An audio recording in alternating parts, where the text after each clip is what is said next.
Hi, everybody. This is Christy with the Laugh or Die podcast.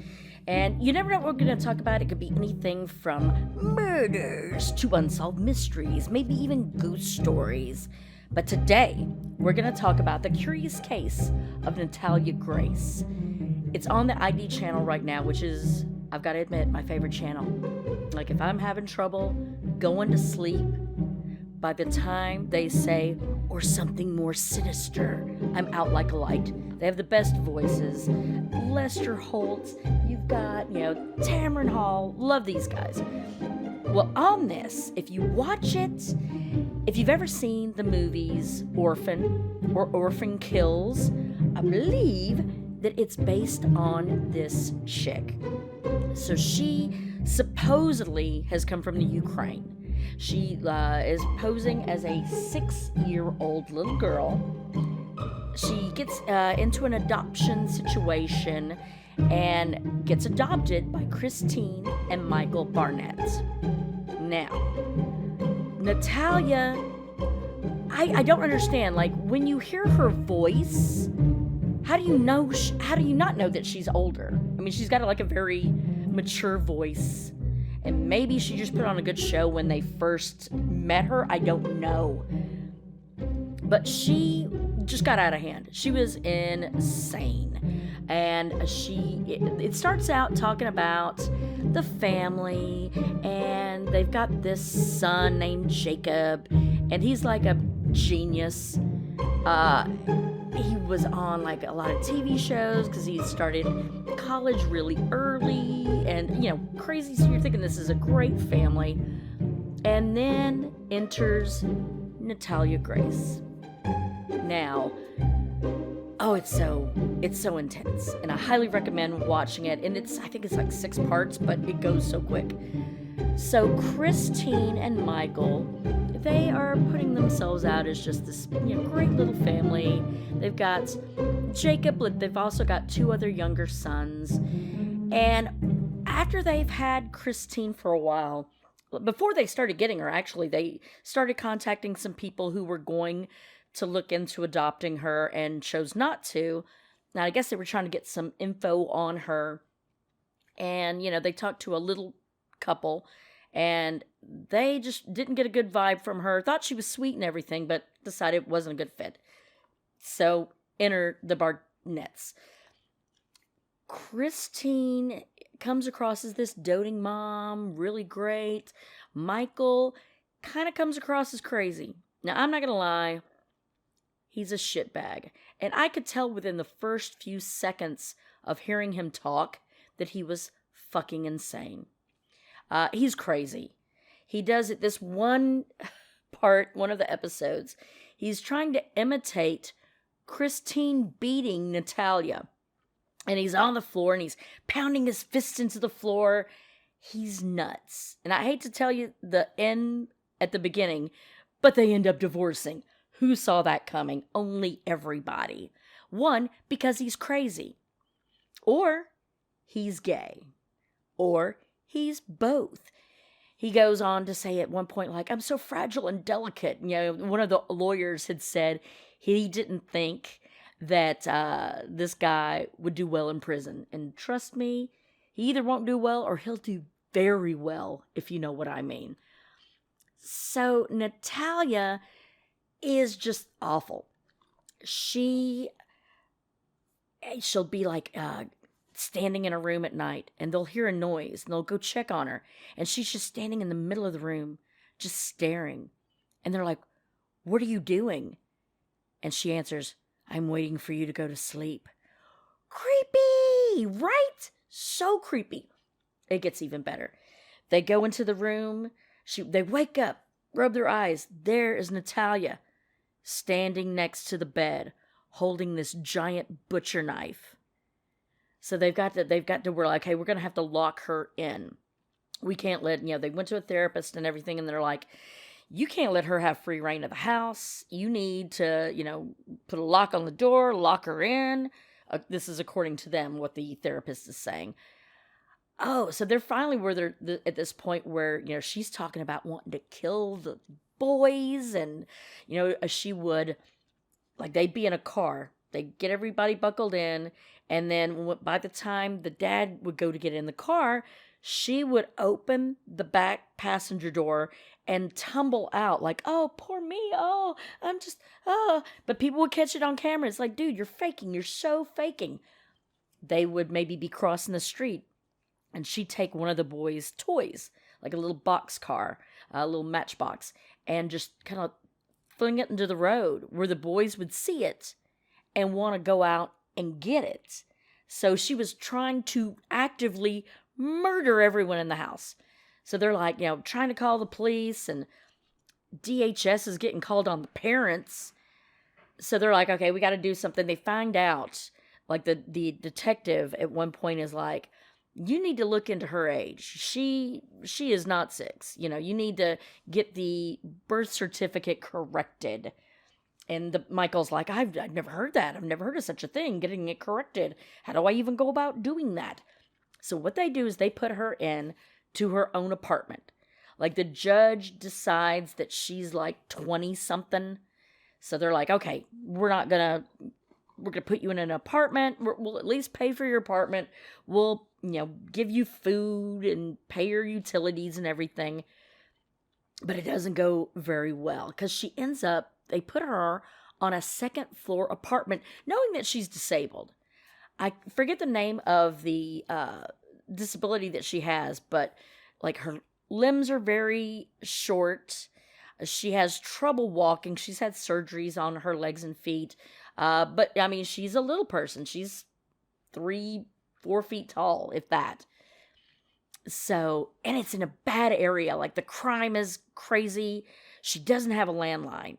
So she's, according to text messages between Christine and Michael, she went without power for a little while. Well, they ended up giving her back a cell phone, and it was crazy because she was acting like she didn't know how to use it. She claims that Michael claims that Christine sexually abused him by withholding sex, so he becomes addicted to porn.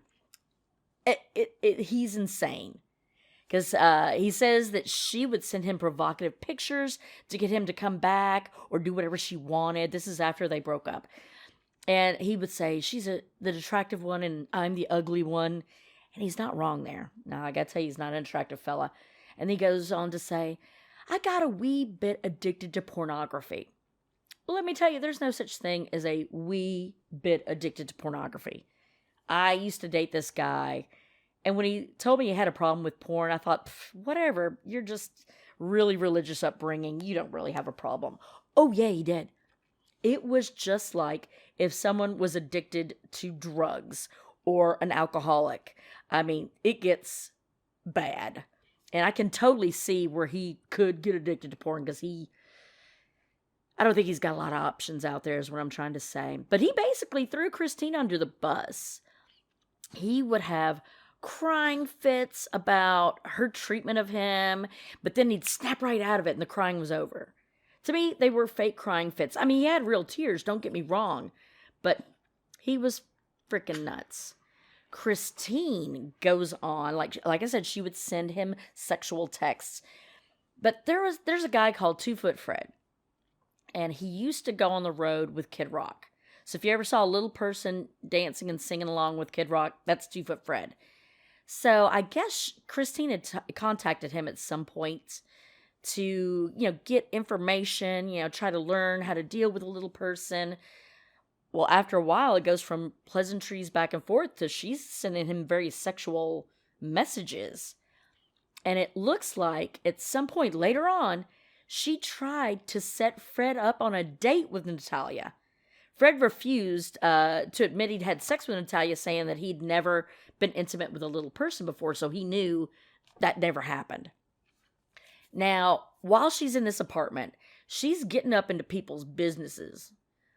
She would get to know people. She would end up walking in their homes without being invited. She wouldn't even knock, just come on in. She'd be in their refrigerator.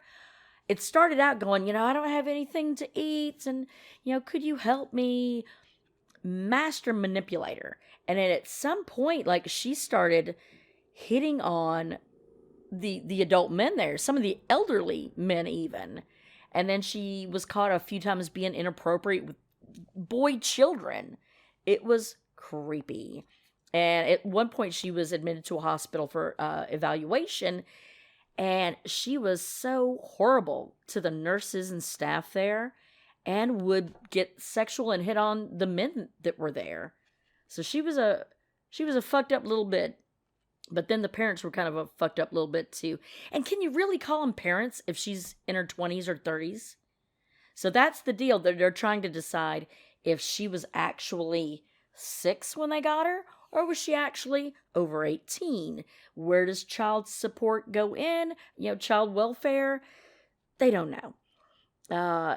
Like I said, he kind of threw Christine under the bus, saying that Christine was the one that did all this terrible stuff, and there were beatings. And even Natalia admitted that, she goes, they didn't really beat me, but they would whip me.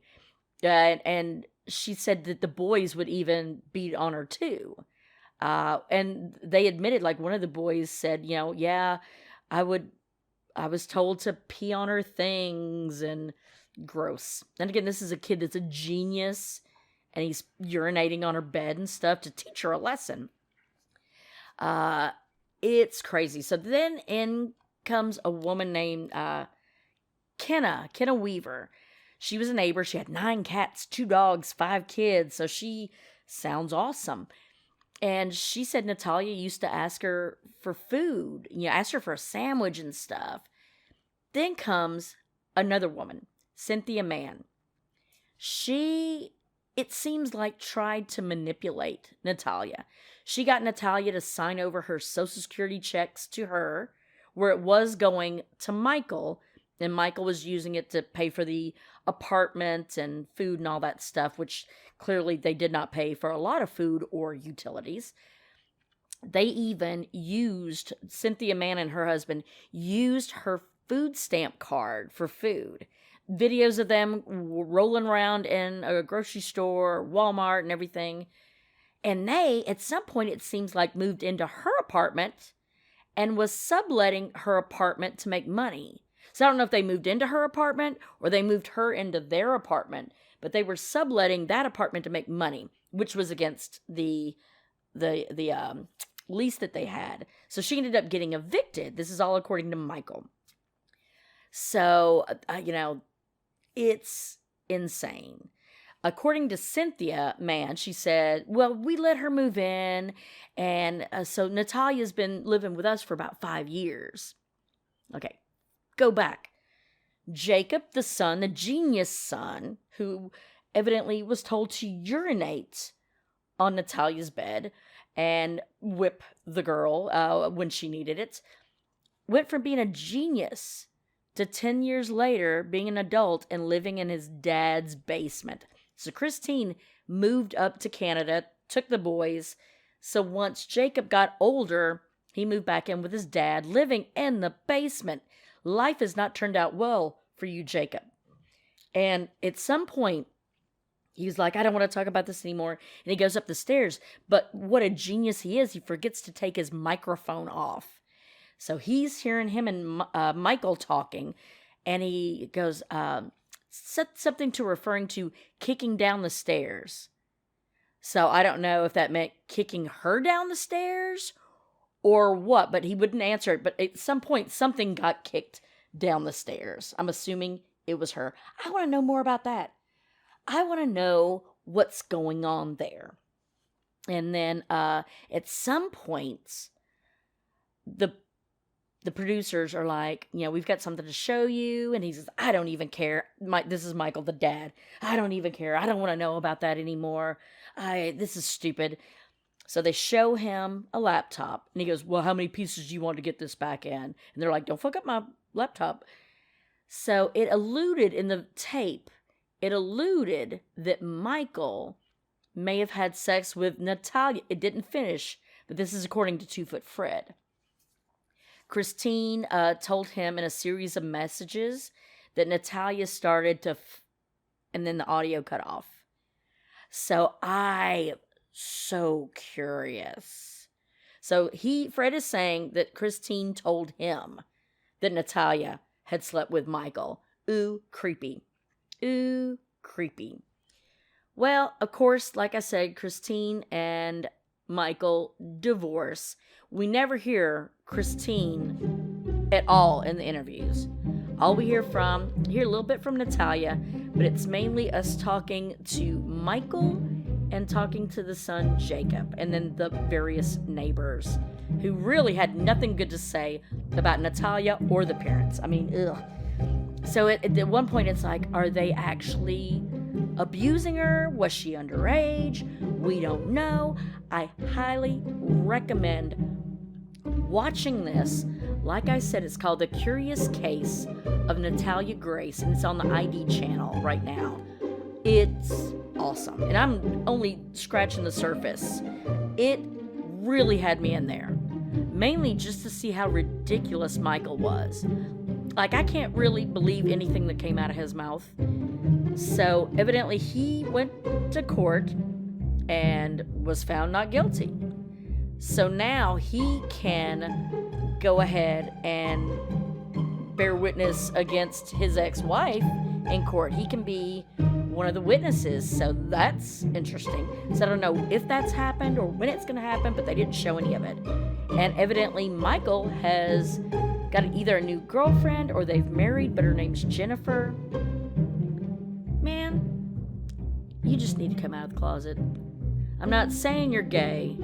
I'm just saying you're missing a really great opportunity, because I think you would do gay well. I really think that's in your wheelhouse. So, well, I hope that you enjoyed this, and definitely check it out. It's so wrong that it's good. So I enjoyed it. Like I said, it's The Curious Case of Natalia Grace on the ID channel. Everyone should watch this. Entertaining as hell. And I'm not even sure who I feel bad for, if I feel bad for any of them. Well, if you've liked this, please subscribe to it. Click on any likes. Give me feedback if you'd like. And please come back and check me out some more. It's the Laugh or Die podcast. Thank you.